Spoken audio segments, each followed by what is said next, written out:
हो सके तो आदेश इसे लेकर जारी हो चुके हैं। जेबीटी भर्ती को लेकर बड़ी जानकारी देना चाहेंगे क्योंकि नियम इसमें बदल दिए गए हैं और ये 4 जिलों को छोड़कर सभी जिलों में नियम लागू होने वाले हैं। देखिए बड़ी अपडेट जो सामने आई है उसके मुताबिक हम आपको जानकारी देना चाहेंगे कि हमीरपुर, चंबा, किन्नौर और लाहौल स्पीति को छोड़कर सभी जिलों के लिए शिक्षा विभाग की ओर से नए आदेश जारी हुए हैं। एक तरह से ये भर्ती नियम बदले गए हैं क्योंकि शिकायतें काफी आ रही थी कुछ एक जेबीटी डिग्री होल्डर्स की कि ये एक जिला में काउंसलिंग में भाग लेने के बाद दूसरे जिला की काउंसलिंग में भी भाग ले रहे हैं।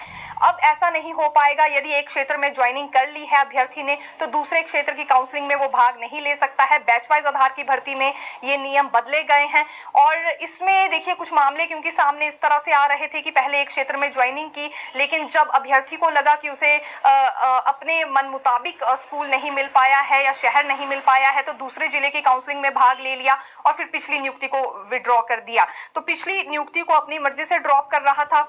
इस तरह के मामले जब शिक्षा विभाग के सामने आए तो फिर ये तय किया गया कि क्यों ना भर्ती नियमों में ही बदलाव किया जाए और 4 जिलों को छोड़कर अब सभी जिलों में ये नियम लागू होने वाले हैं। यानी कि अन्य जिला की काउंसलिंग में कोई भी अभ्यर्थी अब भाग नहीं ले सकता है। हमीरपुर, चंबा, किन्नौर और लाहौल स्पीति को छोड़कर प्रदेश के सभी जिलों के लिए आदेश एक तरह से जारी हो चुके हैं। बैच वाइज आधार पर देखिए जो भर्ती होनी थी 823 के करीब पदों के लिए होनी थी। हालांकि पहले से ही काफी विवादों में चल रही है क्योंकि जेबीटी अभ्यर्थियों का तो ये कहना था कि सुप्रीम कोर्ट के फैसले का इंतजार किया जाए, लेकिन इंतजार नहीं हुआ। उस बीच काउंसलिंग की प्रक्रिया भी हो गई, फिर रिजल्ट भी घोषित कर दिया गया और ये कंडीशनल नियुक्तियां भी दे दी गई हैं।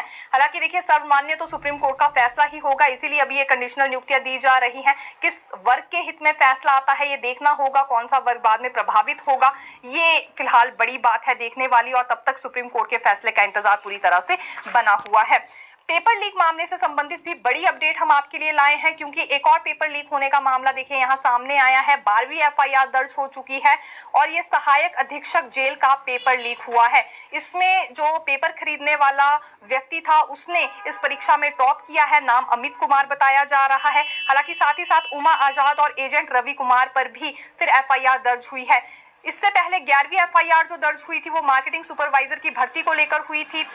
उसमें भी क्योंकि पेपर बेचने और खरीदने वाला गिरोह सामने आ गया था। अब दूसरा मामला फिर यहाँ सामने आया है अगले ही दिन और ये 12वीं एफआईआर दर्ज हुई है। जैसा कि हमने कहा सहायक अधीक्षक जेल के पेपर में ये फिलहाल यहाँ क्वेश्चन पेपर्स पहले ही बेच लिए गए थे।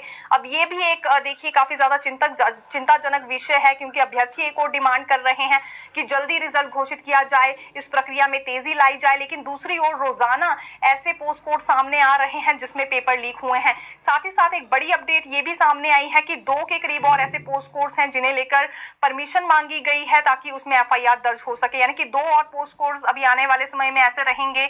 अभी ठीक 2 से या 3 दिन में ही ये फैसला सामने आने वाला है जब उनमें भी एफआईआर दर्ज होने वाली है। तो रोजाना नई नई भर्तियों को लेकर बड़े खुलासे हो रहे हैं।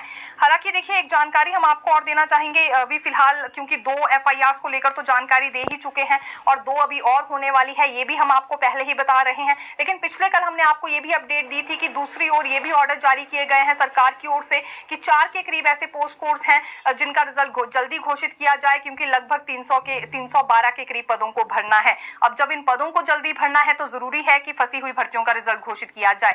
लेकिन इसमें 3 पोस्ट कोड्स का ही रिजल्ट घोषित किया जाएगा। ये कौन कौन से हैं? पोस्ट कोड 958 है, ये वेटनरी फार्मासिस्ट का है। इसी तरह से पोस्ट कोड 973 भी है, ये इलेक्ट्रीशियन का है और पोस्ट कोड 961 है, ये डिस्पेंसर का है। इनका रिजल्ट घोषित कर दिया जाएगा। चौथा पोस्ट कोड भी इसमें शामिल किया गया था, हालांकि उसमें एक ही पोस्ट है लेकिन ये फाइल सरकार के पास रह गई है जिस वजह से अभी इसका रिजल्ट घोषित नहीं किया जाएगा। और ये पोस्ट कोड 981 था, ये पोस्ट कोड 981 था जिसे लेकर रिजल्ट घोषित होना था लेकिन फाइल सरकार के पास रुक गई है।